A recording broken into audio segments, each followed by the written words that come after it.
As Finance Minister explained, the objective of this proposal, which is the GST rate structure rationalization, accompanied with process reforms.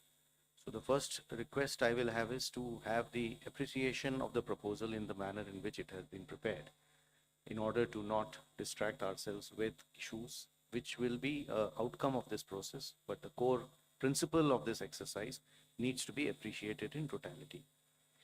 Uh, the we have estimated a figure. We expect that the net fiscal implication, we would not call it as a revenue loss because that doesn't seem to be the correct terminology, but net revenue implication of this proposal is expected. We have estimated it to be around 48,000 crores.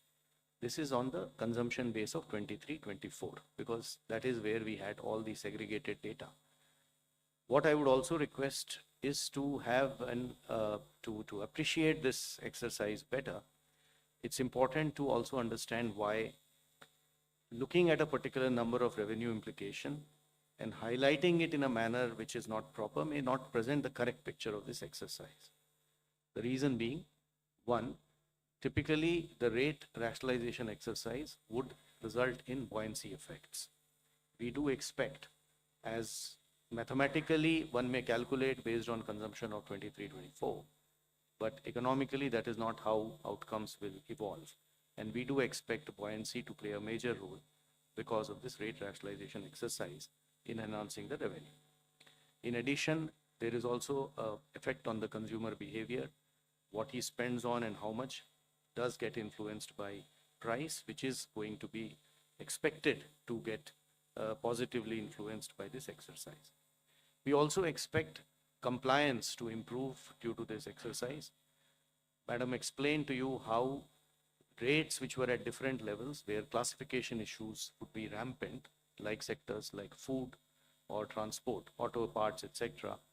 Once rationalized, it will improve and enhance compliance because many of these disputes would not necessarily result in revenues, but would linger on and would end up having a lot of resources, both of the business and the department, in struggling to settle those disputes. So compliance would also have a very positive effect on the revenue generation. Finally, there is a technicality that when the rates change, the rate of the value chain itself changes, and tax, is paid through ITC and cash, and the actual implication of that will have to be worked out. I would just like to highlight a number from before just to explain how these changes do play out. For example, when earlier the average rates were around 15.5 in the earlier part of the GST, the compliance in the form of GSTR TB was around 85 to 90%. Now the compliance has improved to almost 90.